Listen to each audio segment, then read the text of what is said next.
नमस्ते सरपंच भाऊ. नमस्ते नमस्ते. अशी अचानक समोर कोण येतो? किती ठेव लागला मला माहित नाही. मी गावाचा सरपंच आहो ना. पाय लोक कसे नमस्कार करतात. अरे बा, पोट भरण्यासाठी सामान आणा, सर्व खतम झालं. लोकांचे नमस्कार करणार काही पोट भरत नाही, काम नाही करा. हो माय, हमेशा एकदा बुडा घेऊन येते का? मी सांगू असतो, आता पण मी सांगणार. लवकर जा, मग सगळं खतम झालं. हो हो, चाललो.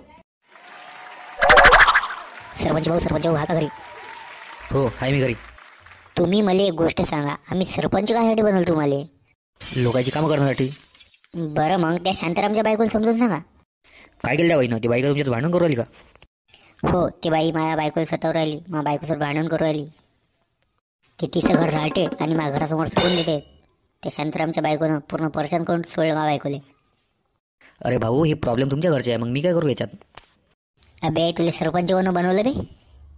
अबे, त्या बाईला समजून नाही सांगितलं तर तुला धरीन आणि आपटीन. लवकर त्या बाईला समजून सांग, नाही तर बाबू मग तू आस आणि मी आहो. पाहू आपण काय होते तर मग.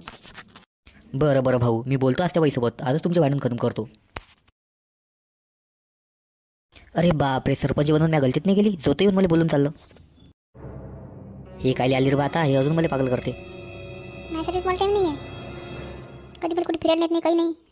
माझ्या पहिले भरले म्हणत होती 18 13. आपण रोज फिरायला जायचो. घरी बनवायची वर आलं की बाहेर जायचो खायला. असं खोटं बोलू माझ्या चांगलं काम केलं. लवकर मला माझ्या घरी नेऊन द्या. बरं बाई, सोडून दे तुला तर आईच्या घरी. 10 दिवस राह, मग येतो घ्याल तुले. फक्त माझ्या मागं किरकिर नको लावू. बरं चाल मग.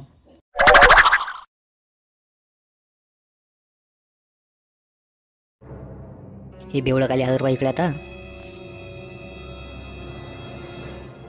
नमस्ते सरपंच, आम्ही तुम्हाला निवडून दिलं. मला एक काम करा तुम्ही. आता वय आता 30 वर्ष झालं. मला वयाचे लेकराचे 2 लेकरं झाले.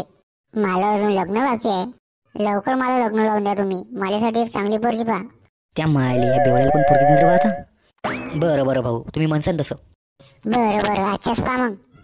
संध्याकाळपर्यंत तुम्ही जर नाही पाहिली तर चिठ्ठीत तुमचं नाव लिहीन आणि नदीत उडी मारीन. बापरे बाप, सरपंच बनून मी खरंच गलती केली का रे बा? जो ती येऊन मला सतावू राहिला, जो तो मला धमक्या देऊ राहिला. या बेवड्याला हावल्यावर लावून द्यायला लागेल, तरच हा बसर जाईन. भाऊ आजच पाहतो. कशी पोरगी पाहिजे मग तुम्हाला? मला ना अंबानी सारखी श्रीमंत, हिरोईन सारखी. तिचं स्वतःचं दारूचं दुकान असलं पाहिजे, 4-5 बंगले असले पाहिजे. बस, जास्त काही अपेक्षा नाही माझी. बस एवढीच अपेक्षा आहे. अरे बाप रे बाप, आता तर मेलोले का? त्याला घरी काय बे? साहेब, मी तर भूमी नाव. या मॅटाच्या नादी लागेल नाही पुरत बा. मला तर वाटते सरपंच बनून मी जीवनात लई मोठी गलती केली. जो तो येळं मासपाशी येऊ राहिलं. बरं सुरेश भाऊ, मी पाहिजे तुमच्यासाठी मुलगी. तुम्ही जा मग आता. हो पहा मग आता. मी संध्याकाळी डबल येतो मग तुमच्या घरी. चाललो मग मी आता. चल बा, मी बी घर जातो. जेवण घेऊन करतो. बायकोलीच्या माहेरी सोडून देतो 10-12 दिवसासाठी.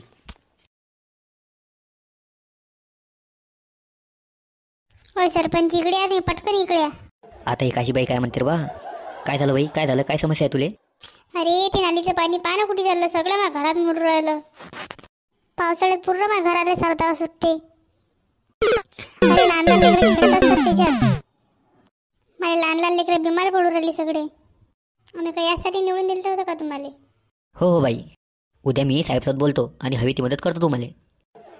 आम्हाला वाटलं तुम्ही चांगलं काम करता आणि तुम्ही त्याच्यात निघाले पैसे खूप. नाही बाई, करतो तुमचं काम करून टाकतो मी एवढं. बरं काशीबाई, येऊ का मग मी आता? हो जा, काही कामाचे नाही तुम्ही. त्या मायले, अरे माणसाची काही किंमत आहे की नाही? जो तो येते बोलून जाते. आताच जातो आणि राजीनामा देतो. काही पुरत नाही रे बाई काम.